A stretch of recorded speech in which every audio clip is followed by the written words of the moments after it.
All right, today we're going to tackle some of that math you see all the time. The everyday stuff. We're going to take this revision sheet and break it all down. No more confusing conversions or formulas. By the end of this, you'll have these skills down pat.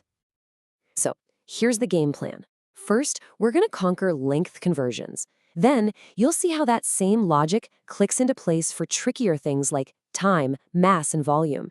And to wrap it all up, we'll use everything we've learned to measure the shapes all around us.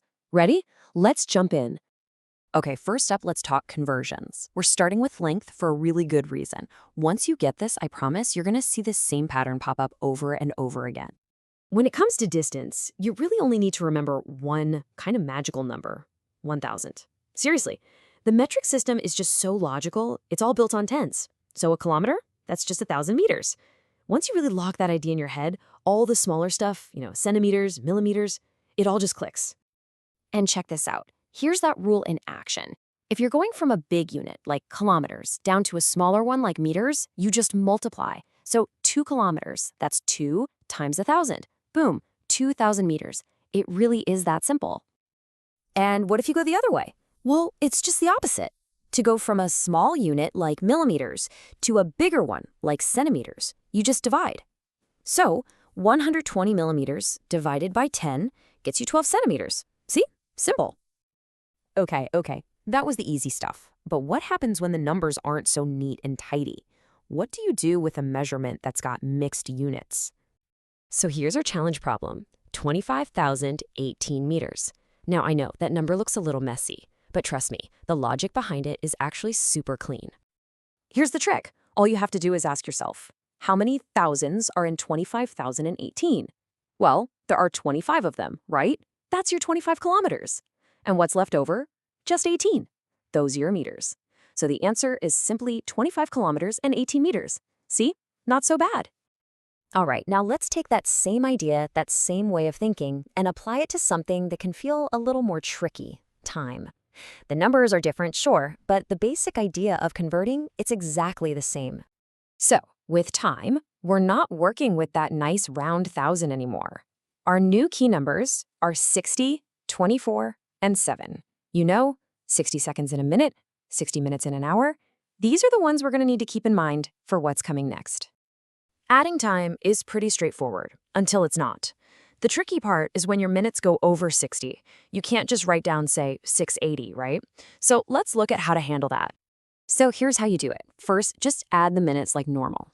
35 plus 45 gets you 80.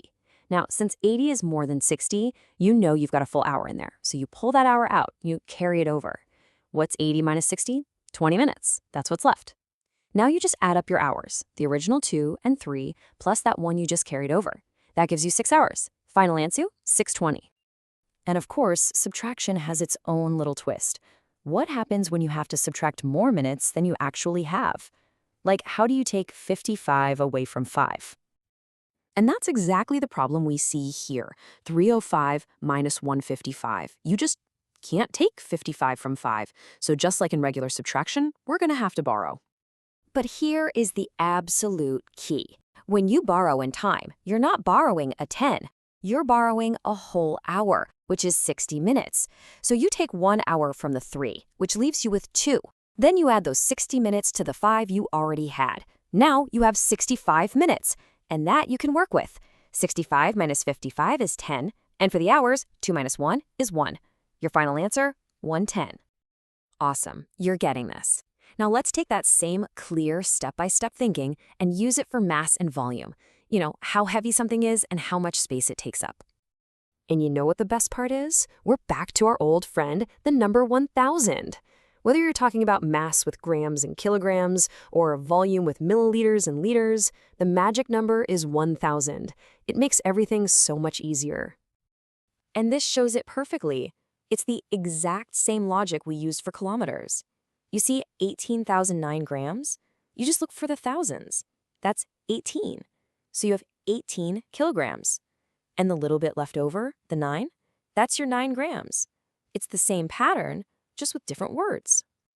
All right, for our final section, we're going to shift gears a little. We've been converting units, now let's actually use them. We're going to look at how to measure the space inside and around different shapes. First things first, we have to get two words straight: area and perimeter. Area is the space inside a shape. Think about laying down carpet in a room. Perimeter is the distance all the way around the outside. Think about building a fence. If you can remember that difference, you've already won half the battle.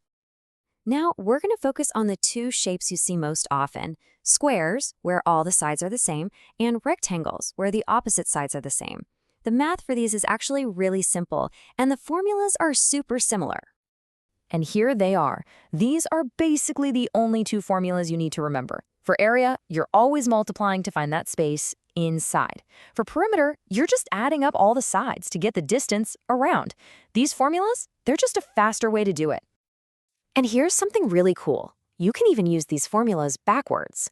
Let's say you know the total area of a rectangle, but only one side. Well, you can just divide to find the missing side. It's like being a detective, and it shows you really get how it all fits together. So there you have it. We've tackled conversions, we've wrestled with time, and we've measured shapes. These are the real building blocks for the math you use every single day. Now you've got the tools. The only question left is, what are you going to measure first?